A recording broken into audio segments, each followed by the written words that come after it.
The last Christmas.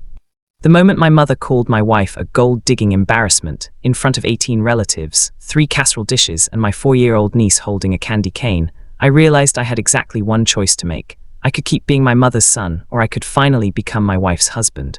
I couldn't be both anymore, not after that. My name is Daniel Whitfield, and until 4:47 p.m. on December 25th, I had spent 34 years believing that loyalty to my family meant absorbing whatever my mother dished out and calling it keeping the peace. That afternoon, I learned that peace built on someone else's humiliation isn't peace at all. It's just cowardice with better lighting. Let me back up. My wife Rachel and I had been married for 2 years. We met in a hospital break room. She was a pediatric nurse. I was a data analyst whose father had just had a minor heart episode, and we bonded over bad vending machine coffee and worse jokes. She was warm in a way that made strangers feel like old friends. She remembered the names of people's dogs. She cried at commercials. She was, by every measure that mattered, a genuinely good person. My mother, Diane, had never once used the word good to describe her. From the beginning, Diane had decided Rachel wasn't good enough, not because of anything Rachel had done, but because Rachel hadn't come from the world my mother had spent her life clawing her way into. Diane grew up working class in Ohio and married my father, a moderately successful orthopedic surgeon, and somewhere along the way she'd convinced herself that struggle was contagious, that if she stood too close to anyone without a nursing degree from a real university or a trust fund, some of that struggle might rub off on her again. Rachel had gone to community college for 2 years before transferring to finish her nursing degree while working nights. To my mother, that fact alone was a character flaw.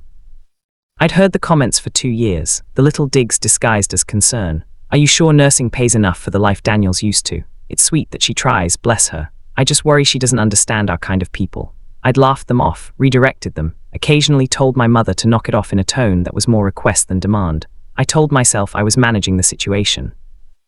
What I was actually doing was letting my wife absorb blow after blow, while I stood there being diplomatic. Rachel never asked me to choose. That was the worst part looking back. She never once said, "Your mother or me." She just got quieter every time we left my parents' house, and I told myself that quiet was fine, that quiet was just Rachel processing, not Rachel breaking. Christmas Day changed all of that. We hosted it at my parents' house that year. Like always, my mother insisted on it, said it was tradition, though the real reason was that hosting gave her a stage.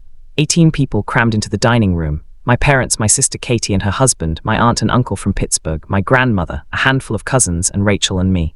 The table was set with the good china, the kind that came out twice a year and got mentioned every single time it did.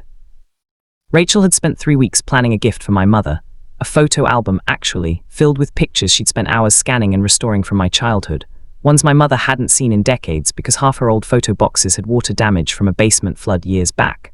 Rachel had found a photo restoration service, paid out of pocket, and put together 60 pages of my mother's life with me, chronologically, captioned in Rachel's careful handwriting.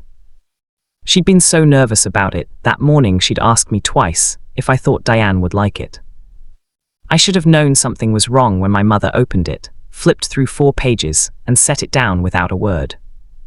Dinner went the way it always went, my mother holding court, steering conversation, occasionally lobbing a comment Rachel's way that landed just soft enough to seem accidental. Then dessert came out, and my Aunt Carol, trying to be kind, asked Rachel how her nursing program had gone, said she thought it was so admirable that Rachel had worked her way through school. My mother set down her wine glass with a little too much precision and said, loud enough for the whole table to hear, "Admirable is one word for it. I call it settling.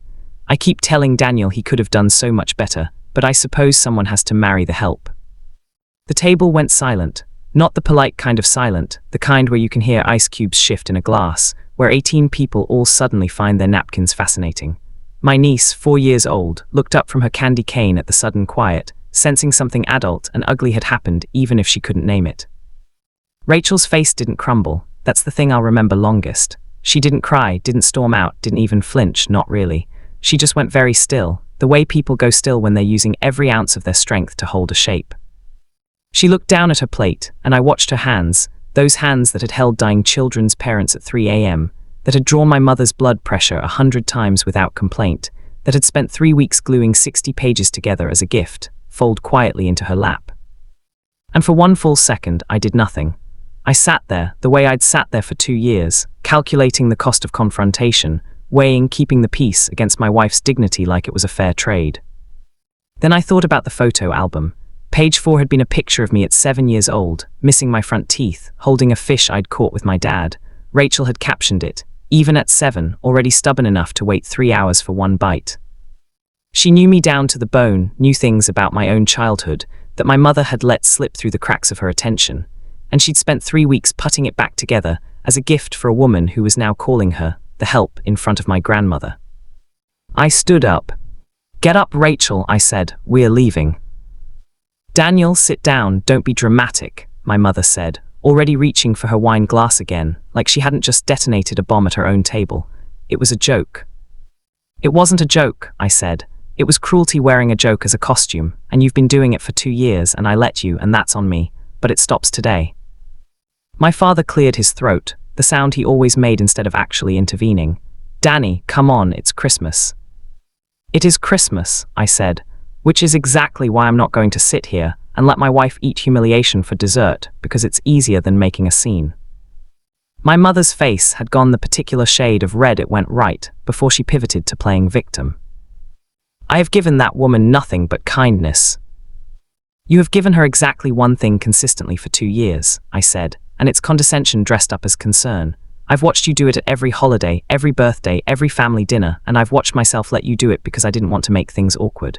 "Well, congratulations, Mom. It's awkward now. It's finally actually awkward, and I should have made it awkward 2 years ago." My Aunt Carol was staring at her plate. Katie, my sister, had her hand over her mouth. My grandmother, 91 years old and sharper than anyone gave her credit for, was nodding slowly, like she'd been waiting for this moment longer than I had. "Rachel spent 3 weeks on that photo album," I continued, gesturing at the album still sitting untouched by my mother's plate. "She restored water-damaged pictures from a flood you never even thanked her for noticing. She found photos of Dad's father that you didn't even know still existed. She did that for you, and you looked at 4 pages and put it down like it was a chore, and then an hour later you called her the help in front of an 18-month-old.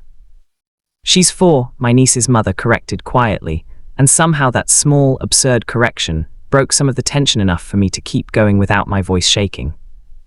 "I'm not doing this anymore," I said. "I'm not going to keep bringing my wife into rooms where she gets treated like an intruder in her own marriage. If you want a relationship with me going forward, it includes her fully with respect, not tolerance. Not, bless her heart, respect. And if that's not something you're capable of, then we're done coming to these dinners. All of them, not just today."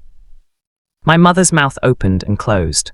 She wasn't used to being interrupted, let alone contradicted, let alone by me, the son who'd spent 3 decades being the reasonable one, the peacemaker, the kid who smoothed things over so nobody had to feel anything uncomfortable. "You're choosing her over your own family," she finally said, her voice cracking into something between fury and disbelief. "She is my family," I said. "You're the one who's been acting like she isn't." I turned to Rachel, who was still sitting there quiet, composed, her eyes glassy but her spine straight. "Get your coat, we're leaving." She didn't argue. She stood up, smoothed her sweater with hands that were trembling now, finally, and walked toward the coat closet without looking at anyone. The drive home was silent for the first 10 minutes. I kept glancing at Rachel, waiting for her to say something, to fall apart, to yell at me for making a scene, anything. Instead, she was staring out the window, watching Christmas lights blur past on other people's houses, other people's normal, uncomplicated holidays. "You didn't have to do that," she finally said. "Yes, I did. You're going to regret it, she's your mother." "I regret every single time I didn't do it," I said. 2 years of regret, actually, if we're counting. Rachel let out a breath that was half laugh, half something rower. "The help," she repeated, shaking her head. "After I spent 3 weeks on that album." "I know. I found a photo of your grandfather in his army uniform. Nobody in your family even knew it existed. Your mom's cousin had it in a box in Cleveland, and I tracked her down through a genealogy forum." "I know, Ratch. I just wanted her to like me," she said, and her voice finally cracked. 2 years of careful composure splitting open in the passenger seat of my Honda at 6 p.m. on Christmas Day. I just wanted, for once, to not feel like I was auditioning for a part I was never going to get. I pulled the car over, not dramatically, just into a grocery store parking lot, empty except for a couple of cars belonging to the poor souls working the holiday shift. I put it in park and turned to face her. "You don't have to audition anymore," I said. "Not for her, not for anyone. I should have said that 2 years ago, and the fact that I didn't isn't your failure, it's mine.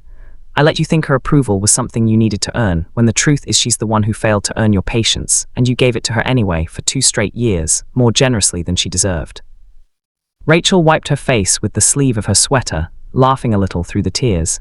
This is a very dramatic parking lot speech. I've had 2 years of material saved up. She reached over and took my hand, and we sat there in a Kroger parking lot with the engine running, Christmas lights strung along the store's entrance blinking red and green across the windshield. And for the first time in longer than I wanted to admit, I felt like I'd actually shown up for my marriage instead of just occupying space next to it. My mother didn't call for 6 weeks. When she finally did, it wasn't an apology, not really. It was a stiff, clipped conversation where she said she'd been thinking about things and supposed she'd overreacted a bit. The way people apologize when they've done the math on what it costs to keep losing and decided the price was too high. My father, for his part, sent a text a few days after Christmas that just said, "Your mother is difficult, I'm sorry, I should have said something." It wasn't much, but it was more self-awareness than I'd gotten from him in 34 years, so I took it. We didn't go back for New Year's. My mother noticed. Katie told me later that she'd asked, pointedly at their own New Year's gathering, why Daniel and Rachel weren't there, and when nobody had a satisfying answer for her, she'd gotten quiet in a way that wasn't like her at all. It took almost 4 months before my mother invited us to dinner again. Just us, no extended family, no audience for her to perform for.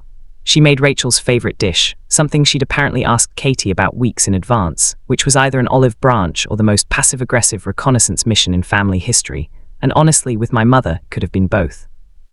She didn't apologize outright that night either. My mother wasn't built for outright apologies. 3 decades of knowing her had taught me that much. But she asked Rachel about her job, actually asked, and listened to the answer instead of waiting for her turn to talk. She asked about the photo album, said she'd gone back and looked through the whole thing since Christmas, that she hadn't realized how much work had gone into it, that she'd found the picture of my grandfather in his uniform and hadn't been able to stop looking at it. It wasn't everything. It wasn't the relationship Rachel deserved, not yet, maybe not ever completely. But it was a start, and it was more than we'd had 6 months earlier, and it only existed because I'd finally been willing to lose something in order to protect someone. People ask me sometimes if I regret how I handled Christmas, whether standing up in front of 18 relatives was really necessary, whether I could have pulled my mother aside quietly instead, handled it with more grace, less spectacle. Here's what I tell them. I spent 2 years handling it quietly. Quiet is what let it go on as long as it did. Quiet is what let my wife believe, even for a moment, that she needed permission to exist comfortably in my family. There's a version of keeping the peace that's really just outsourcing your discomfort onto someone who loves you too much to make you choose. I'm not interested in that version anymore. Rachel still has that photo album. It sits on our bookshelf now, not my mother's, because somewhere in the process of that Christmas, it stopped being a gift for my mother and became something else. A record of exactly how much someone can love you before you finally, belatedly, decide to love them back the same way, out loud in front of everyone, consequences included. My mother learned, eventually, what it costs to underestimate the kind of loyalty that doesn't announce itself until it's tested. I learned what it costs to withhold it for too long. We're better now, not perfect, but better. And every Christmas since, before anyone sits down at the table, I make sure of one thing first, that my wife is treated like family, not like an accident I brought home. It's a low bar. It shouldn't have taken a scene in a dining room to clear it. But I'll take it, a low bar cleared honestly, over the comfortable, cowardly silence I used to call peace.